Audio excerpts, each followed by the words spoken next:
Hey everyone, and welcome back to Kind of Evolved, a podcast about living naturally. If you're new here, my name's Drew. I'm the host. How you doing? All right, so Kind of Evolved. On this podcast, we talk about natural and eco-friendly topics. Either things that benefit human health through natural living or benefit the planet's health through natural living. So today, we are talking with a guest. I'm always excited when we have guests because it gets kind of boring and lonely just sitting in a room by yourself talking to a computer. I'm very excited about today's episode. I had a great chat about horticultural therapy with Kaylee Fichthorn. She told me how to say it, and as she was speaking, I was like, I know I'm going to forget this. Why am I even listening? But anyway, sorry about that, Kaylee. So Kaylee is currently a full-time physical therapist in an outpatient clinic, and she's also pursuing a horticultural therapy certification. If you don't know what that is, that's okay. I didn't either. She does a great job of explaining it, and it's perfect for this podcast. This episode's great. We go over what physical therapy is, what horticultural therapy is, and then we get into actual practical things too. So if you have a parent or grandparent or relative that has dementia or something along those lines, we get into ways you can help them. Also, if you have a child with autism, for example, different things you can do to help them. Lots of good info here, but I'm going to stop talking. Actually, I'm going to keep talking. I'm going to stop talking now and keep talking in the actual recording with Kaylee. Anyway, let's go. What I would like to start with is if you can just tell people your story. Let people know who you are. I think it's so incredibly important nowadays, especially that people know that they're hearing from someone that actually knows what they're talking about versus just some random person spouting off on the internet. So can you tell people a little bit about what you do, who you are? Yeah, totally. So I'm a physical therapist.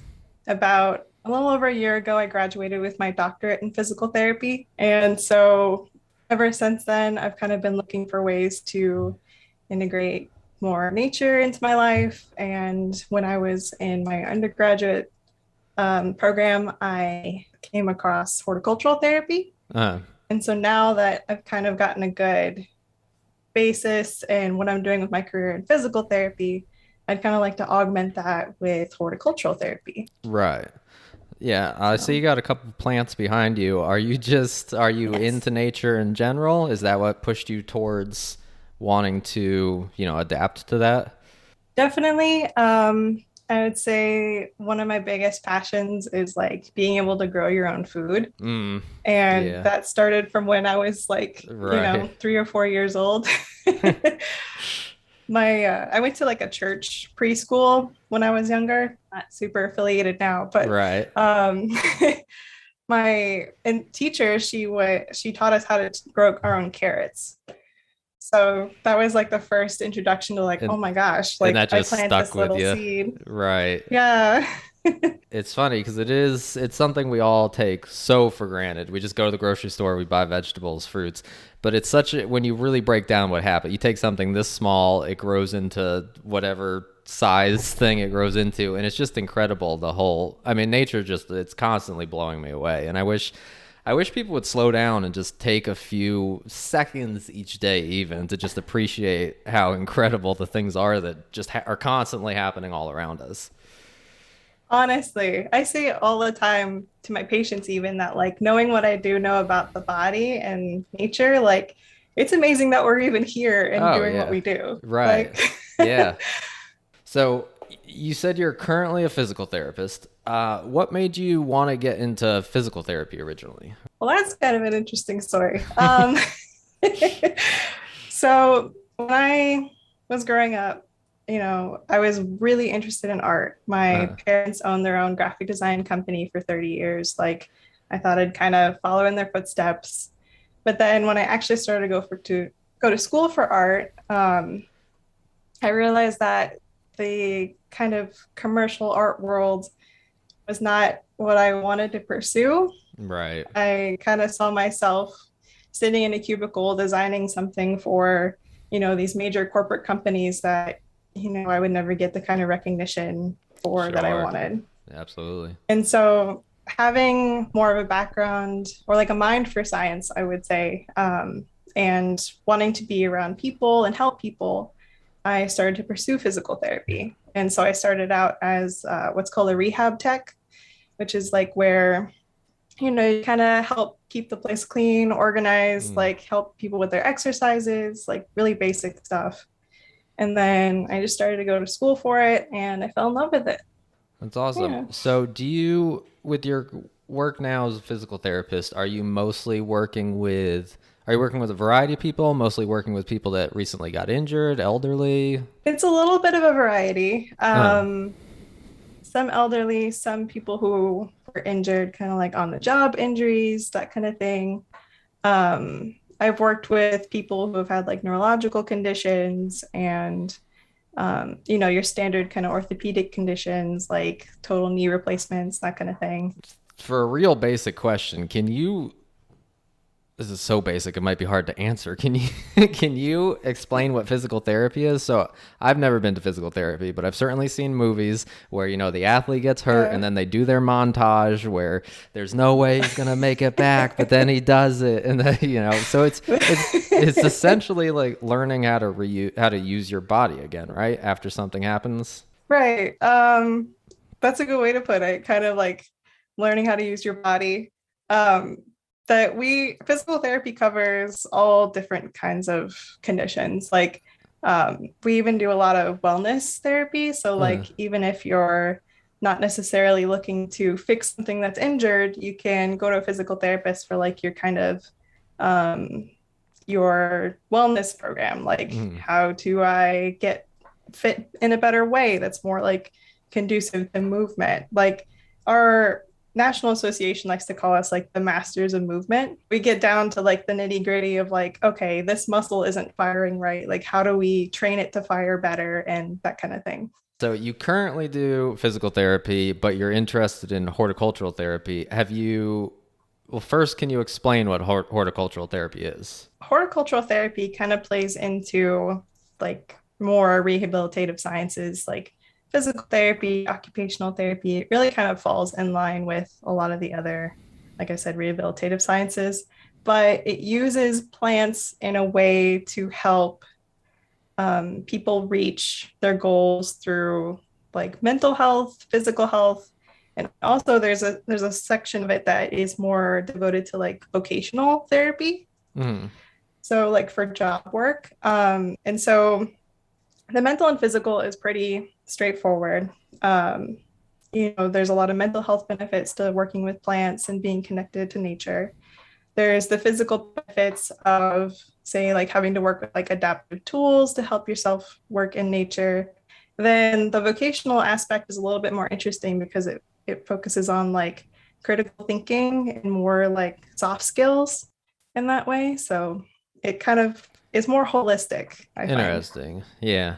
So is it Yeah. when you say working with plants, is this like exclusively gardening and planting, or is it also like going for a walk through the woods? It can be a little bit of everything. It's like it depends. Again, it gets into specifics where it's like what is the person coming to you wanting out of it. So it can be as specific as say like wanting to, help in the garden and like really one-on-one gardening things, but it can also be like designing adaptive gardens and for people to get more access to like uh, to actual gardening, like having the raised beds up higher or like having like sloped ramps that are easier to access, like that kind of thing. It sounds like a lot of the time it's a mix of physical and mental health benefits to it. Because anytime people are outside, first of all, it helps with mental health, and then if you're gardening, you're Right. moving the whole time. Gardening can be tiring sometimes, so I'm sure that's great Definitely. for people. I would think that'd be a really good thing to work on too, because you're distracted while you're doing it. If you go to a gym and you're working out, you're so focused on the fact that you're working out, and all you're thinking about is how tired it's making you and how much you're getting worn out, versus something like this where it's a distraction at the same time. Exactly. And like for the people that I work with and like my friends and family, I'm huge on like non-specific fitness goals. Like I think that if there's any way that you can get a workout while doing something like more interesting, like that's ultimately going to be better for you than trying to do like sets and reps and the grind, as it were. Right. Yeah, I always think that's good. I mean, if you're not, yeah, if someone's not trying to get like ripped, it seems like it's really great if yeah, just the distraction of it, because otherwise, and also like you forget that you're actually exercising while you're doing it, which is fantastic. Like if you forget that you're exercising while you're exercising, that's like best case scenario, I feel like. Yeah, exactly. That's actually how I got into like gym climbing, like rock climbing here in Florida. The because I was looking for something that would be like that for me at the right like intensity level for me. When we were talking about regular physical therapy, you said it's a variety of the type of people you work with. When it comes to the horticultural therapy, is that more for the elderly, or is that also a wide variety of people? It's been more for the elderly. And when I did my undergraduate capstone project on it, it was for people with dementia Mm, and how like horticultural therapy can help like improve memory and kind of improve quality of life. So yeah, and like, in a lot of rehabilitative fields, there's something that we call like outcomes, which is where basically like you get a little survey at the beginning of your program and then you do another one at the end. And for horticultural therapy, it's huge on like quality of life. So bringing in like everything from physical, mental health to like social well-being and spiritual well-being. And I found that really interesting with like the people with dementia and like the elderly population because you don't think about it. I used to be a photographer, and I covered this one event that was at a facility where they had, Alzheimer's, dementia patients. And this was an event that the local Audubon Society was holding, and this guy would go in and he'd talk to them about birds. He'd bring birds, stuffed animals. He'd talk about the types of birds. I think he was playing bird sounds. They had bird feeders outside the windows, so they'd look at birds, all that. And he was telling me about how once nature's involved, the people were just, they were pepping up. Like you could see a noticeable difference from when he first got there to when he was done with the class or whatever you'd call it. Just seeing that, their brain was firing more, that, it was really activating stuff. So I think it's fascinating the way nature it's clear that we're supposed to be in nature because it really does wonders for us. Yeah. And when I worked in a nursing home like late last year, early this year, I would love to get my patients outside. Like I always try to get them outside as much as possible because they were always stuck in their rooms like all the time. So bringing them outside really like brought something out in them that I wouldn't otherwise see. Like, Absolutely. While we're on this topic, because I always love to try to give people practical advice if I can.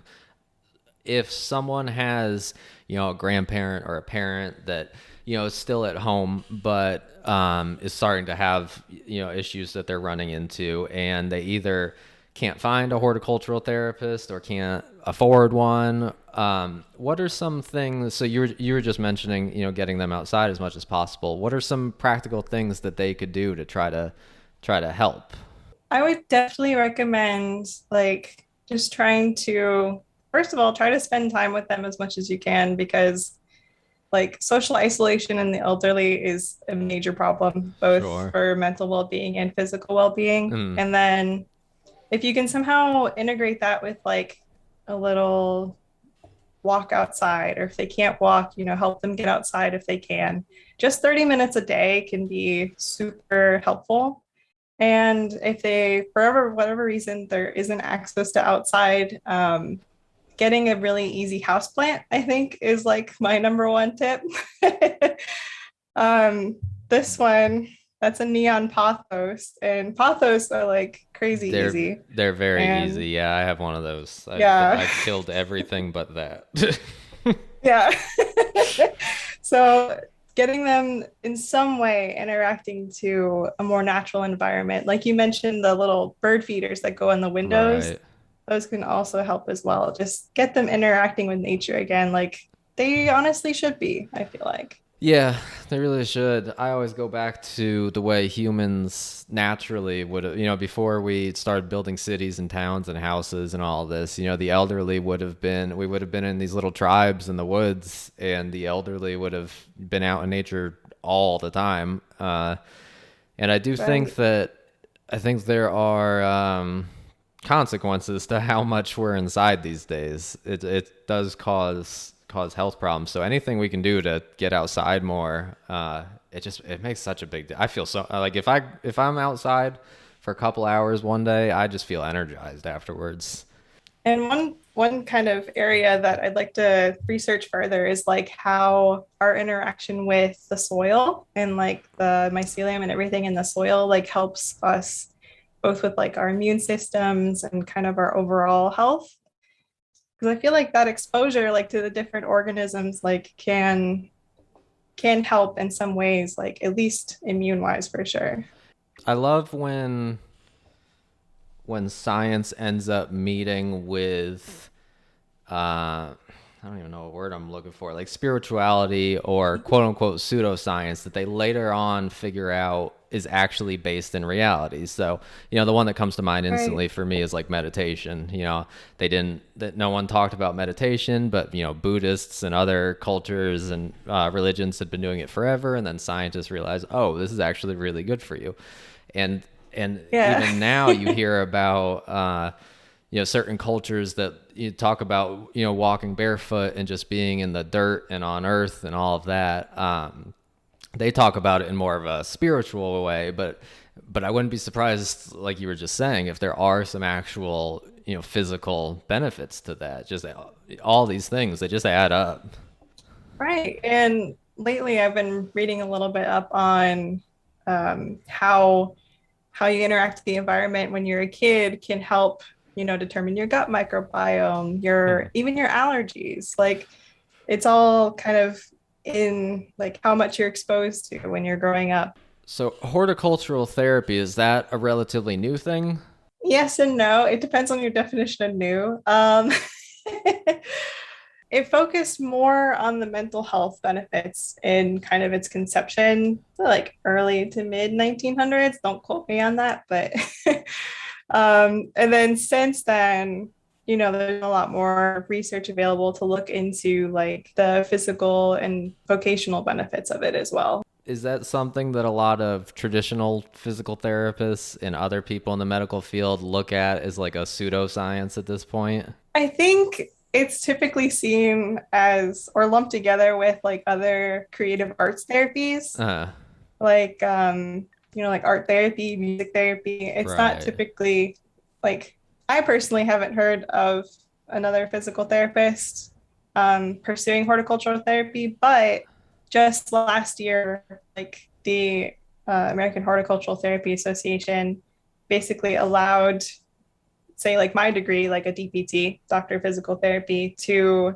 cover all of the health science portion of getting like the official certificate. And then now, what I'm doing now is like just taking plant science courses. Well, it sounds like you've spent a lot of time learning at this point between all the different things you work on. Yeah, professional student. Oh, I don't Yeah, know. right. So, how much of when it comes to horticultural therapy, like how deep do you get into the actual plants themselves versus the way the brain reacts to different things versus, you know what I mean? Like, is it, Yeah. are you learning all these different aspects and then you're piecing it together?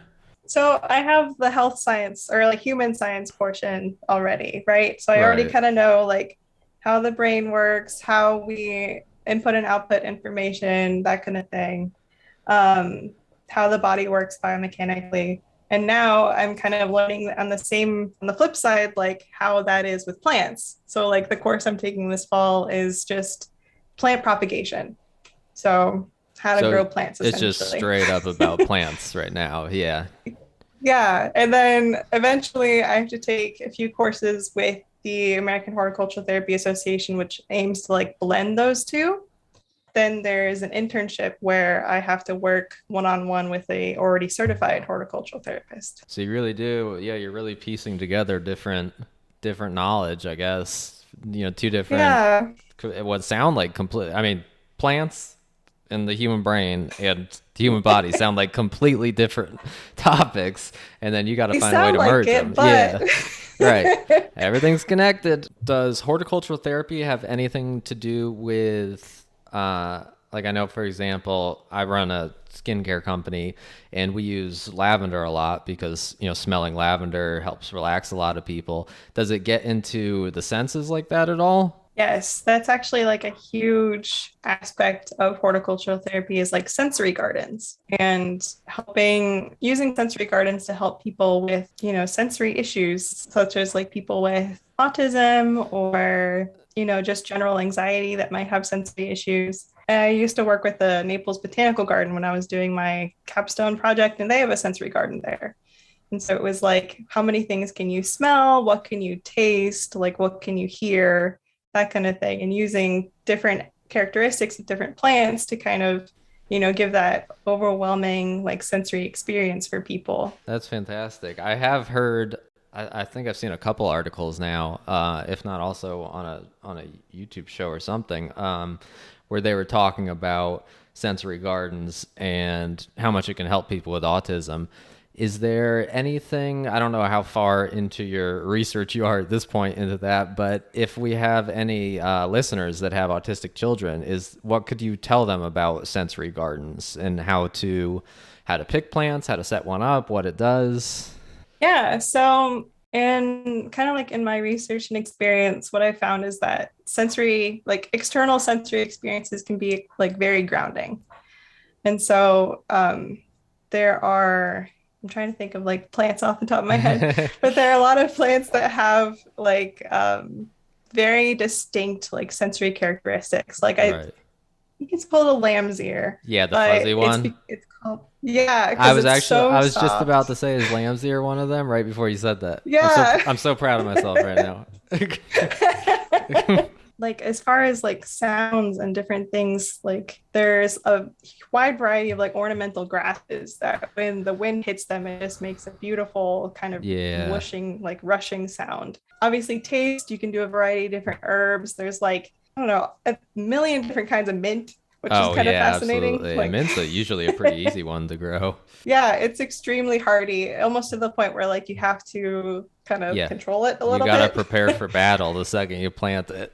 Yeah, exactly. And another one, I'll have to find the name of it, but I remember when I was doing my research for people with dementia, there was one that smelled like popcorn.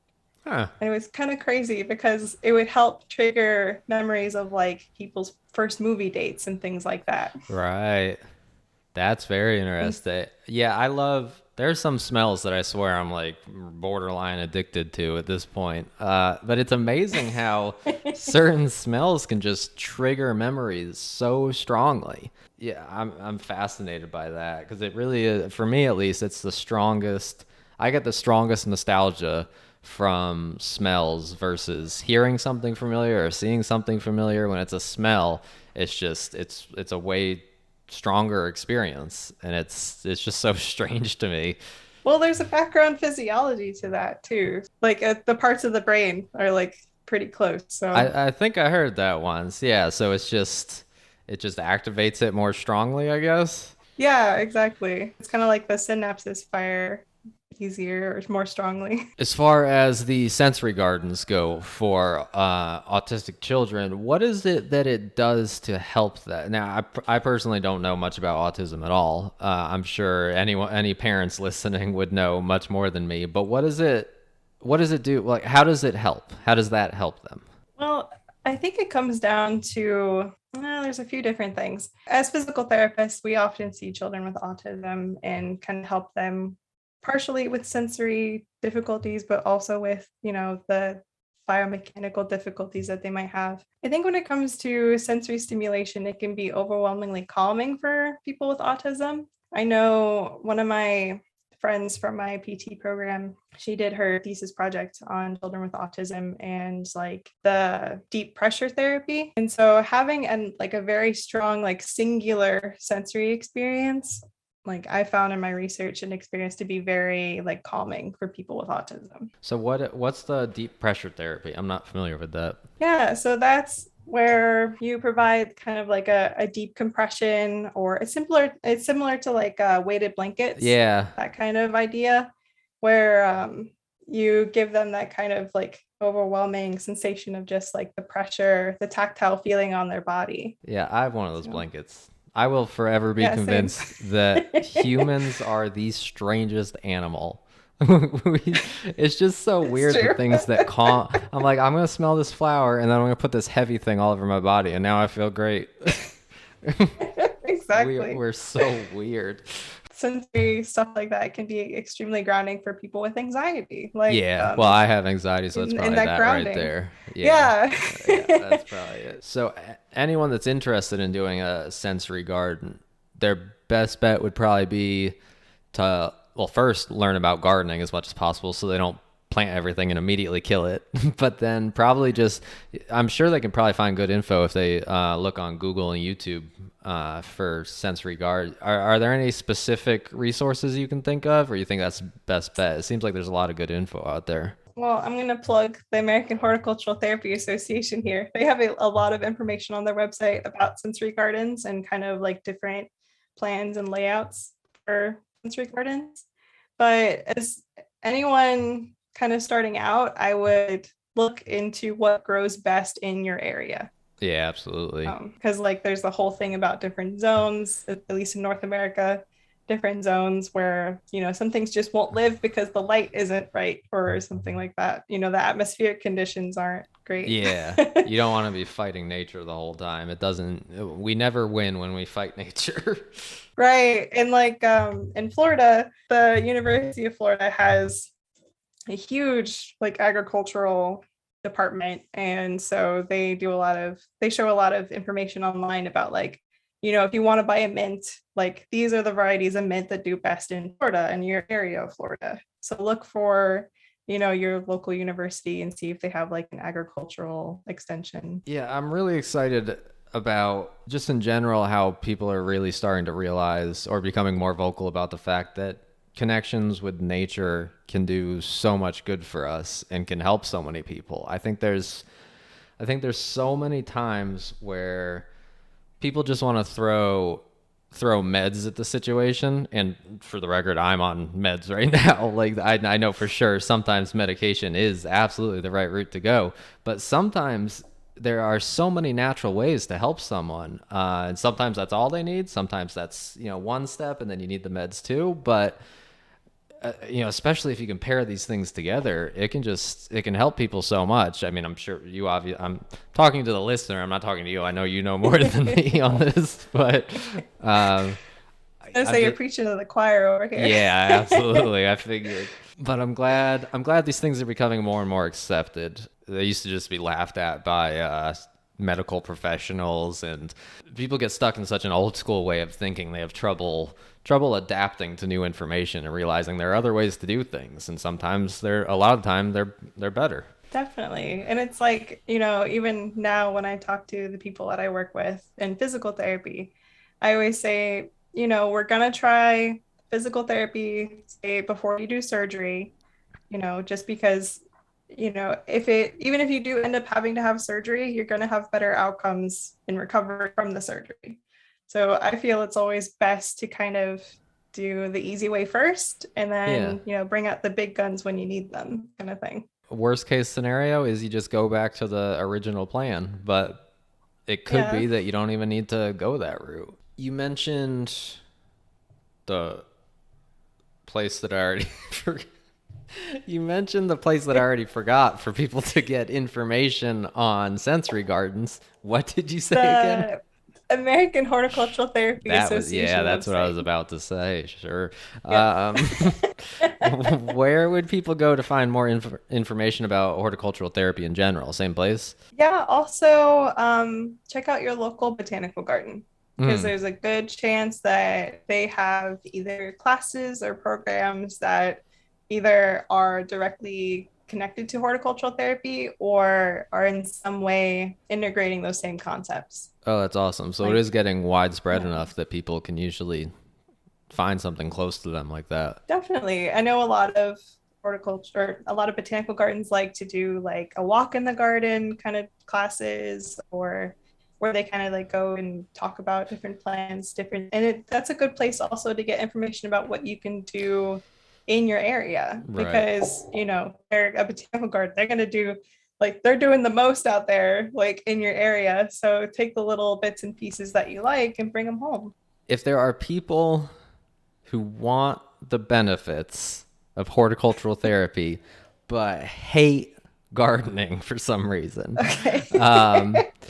going for walks through gardens like that, or just being out in nature too, could also be a good middle ground, right? For people like that. Yes, definitely. And even just like I'm gonna plug an app that I use. I'm Sure. not sponsored, but um I use this app called All Trails. I'm not gonna show it All on camera because trails. it's not gonna come up. But yeah, All Trails. And there you can kind of find different hiking paths and they have like reviews and places where I live in a bigger city, so it's kind of hard for me to find like places where I can go out in nature necessarily. So having a resource of like people that are local to me that say like, hey, this trail is actually really good, like being able to look at photos and say, okay, like yeah, I'll go take a walk. That does sound nice, and it seems like, especially if there are photos, it's a good way for less able people to be able to find out if it's something they'd be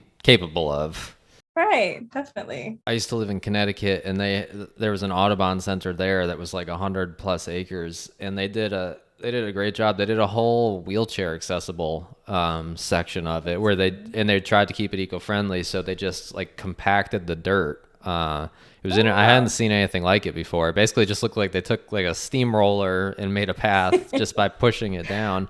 And it was that's something they'd have cool. to do every couple of years, as it tends to go with more eco-friendly options. But I think it's Yeah, I great like that a when, lot. yeah, I think it's great when they make it more accessible for people while also not in the process altering nature too much. Trying to find that middle ground where you're not hurting nature, but you're making it accessible for people at the same time. And like there's ways that, people who either have walkers or wheelchairs or other like assisted devices can make that more rugged, I would say, and like Yeah, able to take on those environments. But right. again, that comes at like either a huge financial cost to them or like a huge burden of trying to go through insurance. Yeah, So that's a tough thing. That is something I wanted to talk to you about. So most of these horticultural therapy, if someone were to find a professional to go to, that's something that medical insurance might cover, or is it completely separate from that? the way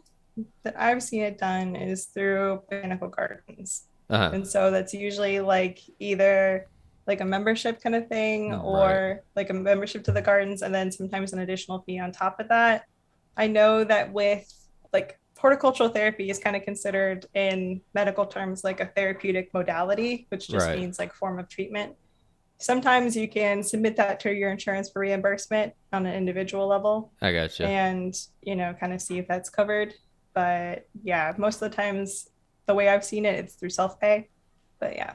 But it's usually, so if it's, I kind of see that as a good thing if it's through self pay almost exclusively, because it sounds like it's more affordable than a lot of other medical stuff that's completely out of reach of people unless they have insurance. That's all such a mess. And like you were talking about before with like beefing up wheelchairs and things like that so people can get around in nature better, and just the costs of these sorts of things. I wish we were more up to date with the rest of the world on taking care of people that didn't have the ability to get these things for themselves. Honestly, one of the things that like boggled my mind when I was in my PT program was that insurance typically only covers a new wheelchair every 5 years. And so like think about like a kid that needs a wheelchair, like how Yeah. big of a difference that makes. Yeah. Oh, there was one thing about talking about people that don't like gardening. I want to plug microgreens there. Just like real quick. Because I feel like microgreens are the best like intro plant for a lot of people because they're like super easy. They take like 3 days, like maybe a week, and it's a good intro into like growing your own food. Right. And from what I found is if you can get people to start growing their own food, it like I don't know. I guess maybe I'm a little biased because I'm like a total foodie, Hmm. but I think it really opens people up to kind of the possibilities of plants. Yeah. And like um recently, well, sort of recently, I gave my sister-in-law this like tomato variety that only grows to like this big. Like it was from Baker. It was like a mini orange hat tomato.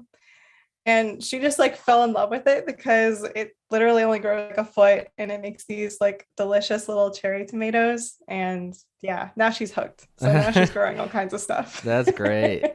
Yeah, I think one of the Yeah. reasons a lot of people aren't necessarily into gardening is that we're just so disconnected from where our food comes from. And even Yeah. just how it all works. I feel like a lot of people probably don't even understand how how most plants work. So it does seem like I do like your idea of starting with something small like that because it really could hook someone. And it could also show them that Yeah. it doesn't have to be. You're not gonna be this farmer waking up at 5 a.m. each morning, on getting on your Right. tractor. Like it can be a small, it can be just like a pot on your patio. Yeah, exactly. And a lot of people just think like, oh, I have like a black thumb, like I can't grow anything. It's like everyone can grow microgreens. Like they grow themselves. Like you don't have to do anything. So I'm always excited when people get into gardening because I think in general, I'm big into the environment and trying to get people to be more eco-friendly. I think the more people are around plants, the more they interact with plants, the more they grow their own plants, the more they realize just how important nature is in general. Because again, there's just this disconnect for so many people just because we're not a part of it and we're all so busy. I mean, I get it. I get where it comes from. I'm just trying to figure out how to stop it now, how to get people right. to rebuild that connection. Um, help rebuild the earth, help fix the environment and all that. And I think something as weird as it's going to sound, something as simple as, growing cucumbers could be the start of that for someone. Yeah, definitely. Because it makes you think a little bit more about what your impact can do. If you say to yourself like, oh wow, I can grow this thing, like what else can I do, to help the environment or help nature a little bit more. Yeah, it's little steps that we can all take that, individually it might not do a ton, but once everyone's doing it or once, a quarter of all people are doing it, it makes such a huge impact. And also, not to mention at the same time, growing your own vegetables and eating those, that's got to be one of the most eco-friendly things you can do. I mean, first it's Yeah. plants, so you don't have methane, and then, especially if you don't use pesticides, even better. And then you don't have the packaging, you don't have the shipping. I mean, it's such a good thing to do. Also, like weirdly enough, I've in talking to people, I've noticed that there's a weird barrier to composting. Like Really. everyone thinks that like composting is like hard or you have to have this like exact ratio of like stuff. And I'm like, yeah, sort of, but you can also kind of just throw everything in a bucket and like roll it around every once in a while. Yeah. As with You most know, things, you don't have to go in 100% and do everything perfectly while you're doing it. I think a lot of things. That's why a lot of the time people don't do stuff because they feel like it's either everything or nothing. I think it's the same thing with fitness, like we were talking about. People are like, I can't go to the gym for an hour every day. I'm like, well, then don't go for a 10-minute yeah, walk on your lunch break. Just do something, and that goes for yeah, composting and gardening and most things. You don't have to. You don't have to suddenly dedicate half your life to it. right. Like for exercising, what I usually like to tell people that tell me that is like, okay, but can you do a couple squats while you're brushing your teeth? Like, can you do like a little bit? Like, try to integrate it into your day so, you don't think about it. Right. Yeah, that's perfect, especially during mundane tasks like that where you don't really have to think about anything. Yeah, it's perfect. So, to summarize for people like me who forget websites like 20 seconds after they hear them, um, what were the places for resources that you were talking about for the sensory gardens? So, American Horticultural Therapy Association, Um, their website, and then check your local botanical garden. Local botanical Sure. gardens. All right. And then, my suggestion for people is, as a podcast host with no credentials in this conversation, is to just grab some gardening books. It can really help. Or if you have like an older neighbor that always has a vegetable garden, they like tend to really know know what they're doing. Yes. So yeah, getting advice from people that are right in your area, they might know some stuff that's super specific to your area that's not in the books. But YouTube shows too. Yeah, I have a one YouTuber that I watch a lot, and um, I don't know, I guess I'll plug him, like Epic Gardening. Epic Gardening. I haven't heard of that one. Yeah, it's run by this guy in San Diego, and he likes to call himself the Potato Daddy Oh, yeah. because he, he I've never seen anyone grow potatoes so prolifically as he has. Really? Yeah, Huh. but I think one of his like pictures of all his potatoes like made the front page of Reddit. Like it was Oh, so crazy. really? So Wow. yeah, Have you heard of the gardener, the British gardener Monty Don? it sounds familiar. I don't think I've seen his stuff though. I'm obsessed with him because he's got this great accent and this great calming voice, and like you don't even actually have to garden to get the mental health benefits. You just have to watch him talking about gardening and you feel great after. So Nice. if you're super anti-gardening, that's another solution. Watch Monty Don, but you really There you should get out there and go. garden. Uh, Yeah, I was gonna say like I have a container gardening book that I got at like Five Below. yeah. Like there's information everywhere if you just look for it. Yeah, and that's something else. Those of you in apartments or cities, you don't need to have some giant yard to have a garden. You can just, you can get some pots if you, as long as you have a little bit of outdoor space or even, a window with enough light. Yeah. You can make it happen. You can do something. And if you're in a city, you could probably find some sort of community garden somewhere that you could volunteer at. There's always a way. You just gotta look enough. Is there anywhere you want to plug for yourself? Are you trying to get followers? Are you trying to, I'm not necessarily trying to get followers. It's always appreciated, but my Instagram is probably the easiest way to contact me. what is Yeah. your Instagram handle again? cbean_11. Well, I mean, that was a great talk. I think we gave people a lot of good info. I appreciate you coming on. I hope to have you back. Talk some more about Yeah. plants. I'm going to need to hear your review on Monty Don. See if you Okay. found him as relaxing as me. I'll be Well, let's, prepared next time. all right. Sounds good. Let's talk soon. Okay. All right. Thank you so much. Yeah. Thank you.